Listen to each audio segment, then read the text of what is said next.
안녕하세요, 여러분. 오늘은 2026년 3월 10일. 이날이 왜 중요한지, 그리고 우리 지갑을 어떻게 지켜야 하는지 쉽고 정확하게 알려드리겠습니다. 2026년 3월 10일, 이날부터 대한민국의 공장들이 멈출 수 있습니다. 현대차 울산 공장, 거제도 조선소, 아파크 건설 현장. 설마 그럴 리가 하시겠지만 과장이 아닙니다. 2022년에 실제로 일어난 일이거든요. 오늘 우리는 세 가지를 알아볼 겁니다. 첫째, 도대체 노란봉투법이 뭐길래 이렇게 난리인지 핵심만 쏙쏙 뽑아드립니다. 둘째, 2022년 대우조선 파업 같은 실제 사례를 통해 앞으로 벌어질 일을 미리 보여드리죠. 마지막으로 3월 10일 이후 여러분이 꼭 체크해야 할 세 가지를 알려드릴게요. 먼저 첫 번째, 노란봉투법이 도대체 뭔지 알아보겠습니다. 공장에서 일하는 분들이 크게 두 종류 있습니다. 정규직은 회사가 직접 고용한 분들이죠. 예를 들어 현대차 직원 같은 분들입니다. 반면 하청 노동자는 협력업체 소속입니다. 부품을 만들거나 납품하는 작은 회사 직원들이에요. 지금까지는요, 하청 노동자들이 파업을 해도 현대차 같은 큰 회사는 이렇게 말할 수 있었습니다. 난 몰라, 그건 협력업체랑 얘기해. 원청 회사는 책임이 없었던 거죠. 그런데 3월 10일부터는 이렇게 바뀝니다. 노란봉투법이 시행되면 하청 노동자도 현대차 같은 원청을 상대로 파업할 수 있게 됩니다. 그리고 더 중요한 게 있어요. 지금까지는 파업 때문에 회사가 손해를 보면 노동자들에게 수억, 많게는 수백억 원의 손해배상을 물릴 수 있었습니다. 그런데 이제는 그 배상금에 제한이 생깁니다. 쉽게 말하면 파업하기가 훨씬 쉬워진다는 겁니다. 핵심만 세 줄로 정리하겠습니다. 첫째, 하청 노동자도 이제 원청을 상대로 파업할 수 있습니다. 둘째, 파업으로 인한 손해배상 부담이 대폭 줄어듭니다. 셋째, 그래서 파업에 참가하는 사람들이 급증할 것으로 예상됩니다. 이 세 가지만 기억하시면 됩니다. 혹시 용어가 어려우신 분들을 위해 쉽게 풀어드릴게요. 원청은 큰 회사입니다. 현대차 같은 곳이죠. 하청은 부품을 만드는 작은 회사들이고요. 손해배상은 손해본 돈을 물어주는 거예요. 파업은 일을 안 하면서 요구사항을 관철시키는 겁니다. 이 정도만 하셔도 충분합니다. 이제 두 번째, 2022년 대우조선에서 실제로 무슨 일이 있었는지 숫자로 보여드리겠습니다. 2022년 5월 16일 대우조선 하청 노동자 5,000명이 파업에 들어갔습니다. 겨우 2개월, 정확히는 62일 동안의 일입니다. 5월 말에는 생산이 전면 중단됐고 6월 중순에는 거제도 지역 상권까지 타격을 받았습니다. 결국 7월 16일에야 타결됐죠.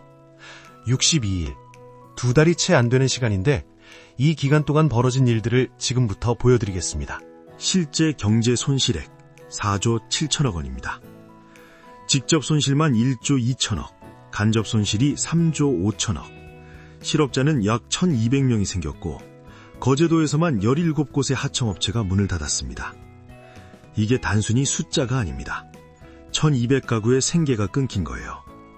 17개 회사에 다니던 수백 명의 가장들이 하루아침에 일자리를 잃었습니다. 문제는 여기서 끝이 아닙니다. 공장이 멈추면 어떻게 될까요? 1단계, 공장이 멈춥니다. 2단계, 지역 상권 매출이 반으로 줄어듭니다. 공장이 돌아가야 노동자들이 밥 먹으러 오거든요. 3단계, 실업이 증가합니다. 4단계, 세금 수입이 감소합니다. 사람들이 일을 안 하면 세금도 안 거치죠. 5단계, 결국 지역 경제 전체가 위기에 빠집니다. 이게 바로 연쇄 효과입니다. 거제도에 실제로 벌어진 일을 보시죠. 식당 매출이 50% 급감했습니다. 부동산 거래는 35% 줄었고요. 실업률은 120% 증가했습니다. 이게 단 2개월 동안 벌어진 일입니다. 거제도는 조선소가 경제의 중심이거든요. 공장이 멈추면 도시 전체가 멈춥니다. 당시 거제도 식당 주인의 말입니다. 식당에 손님이 반으로 줄었어요. 공장이 돌아가야 밥 먹으러 오는데 이분은 62세 자영업자셨습니다. 본인은 파업과 아무 상관없는 분이죠. 하지만 파업이 길어지자 생계에 직격탄을 맞으신 겁니다. 이게 바로 우리가 걱정해야 할 이유입니다. 이제 세 번째, 3월 10일 이후 여러분이 어떻게 대비해야 하는지 구체적으로 알려드리겠습니다. 꼭 체크하셔야 할 게 세 가지 있습니다. 첫째, 자녀분의 일자리. 둘째, 생필품 가격. 셋째, 연금과 투자. 하나씩 자세히 설명드리겠습니다. 첫 번째, 자녀분의 일자리를 확인하세요. 특히 자녀분이 대기업이나 하청업체에 다니신다면 2월 안에 이것만 확인하시면 됩니다. 질문 하나, 우리 회사에 노조 있어? 파업 가능성은? 질문 둘, 비상시 재택근무나 대체 업무 있나? 질문 셋, 실업급여 조건 확인했어? 이 세 가지만 물어보세요. 특히 실업급여는 미리 계산해 보시는 게 좋습니다. 실업급여 얼마나 받을 수 있는지 아세요? 예를 들어 월급이 300만 원이라면 실업급여는 약 180만 원입니다. 월급의 60% 정도 받으실 수 있어요. 최대 270일, 그러니까 9개월까지 받을 수 있고요. 고용보험 사이트에 들어가시면 계산기가 있습니다. 거기서 직접 계산해 보세요. 만약의 경우를 대비하는 겁니다. 두 번째, 생필품 가격입니다. 공장이 멈추면 제일 먼저 뭐가 오를까요? 바로 만들어진 제품입니다. 주의하셔야 할 품목이 세 가지 있어요. 첫째, 자동차 부품, 정비비가 오릅니다. 둘째, 전자제품, 스마트폰, TV 같은 거요. 셋째, 건설자재, 집 수리비가 오르겠죠. 급하게 사재기 할 필요는 전혀 없습니다. 하지만 3월 전에 교체 예정이던 가전이 있다면 2월 안에 구매하는 것도 방법입니다. 세 번째, 연금과 투자입니다. 국민연금이나 퇴직연금 펀드 확인하셨나요? 많은 분들이 국내 제조업 주식에 투자되어 있습니다. 지금 하셔야 할 일이 세 가지예요. 첫째, 연금 앱에 들어가서 포트폴리오를 확인하세요. 둘째, 제조업 비중이 30% 이상인가요? 그러면 분산을 검토해야 합니다. 셋째, 안정형 상품, 그러니까 채권이나 예금 비율을 좀 늘리는 것도 방법입니다. 단 주의하세요. 급하게 전부 빼는 건 오히려 손해입니다. 반드시 전문가와 상담 후에 결정하세요. 혼자 결정하기 어려우시면 전문가와 상담하시는 게 가장 좋습니다. 증권사에 전화하셔도 되고 은행 재무설계사와 상담하셔도 됩니다. 국민연금공단 1355번에 전화하셔도 도움받으실 수 있어요. 저는 55세인데요.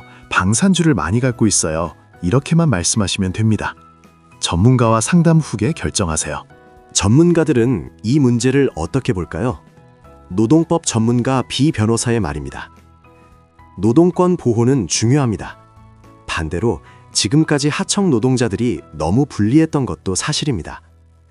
법 시행 후 3, 6개월 지켜보며 보완이 필요할 겁니다. 균형 잡힌 시각이죠. 다른 관점도 있습니다. 경제학자 A 교수의 우려입니다. 파업이 너무 쉬워지면 기업들이 공장을 해외로 옮길 수 있습니다. 실제로 베트남, 인도네시아 이전을 검토 중인 곳도 있죠. 이것도 고려해야 할 문제입니다. 두 의견 모두 일리가 있습니다. 오늘 내용 세 줄로 정리하겠습니다. 첫째, 노란봉투법은 하청도 원청 상대로 파업할 수 있게 합니다. 둘째, 2022년 대우조선 사례를 보니 4.7조 경제 손실이 있었습니다. 셋째, 대비하려면 자녀 일자리, 생필품, 연금을 체크하세요. 이 세 가지만 기억하시면 됩니다. 3월 10일 전에 꼭 준비하세요. 다음 편에서는 국방비 미지급이 우리 생활에 미치는 영향을 알려드리겠습니다. 10조 원이 공중에 붕 떠 있다는 게 무슨 뜻인지, 이게 왜 내 지갑 문제인지 다음 주 화요일 오전 10시에 공개됩니다. 구독하시면 알림 받으실 수 있습니다. 오늘 영상이 도움되셨다면 좋아요, 댓글에 체크리스트 완료 남겨주세요.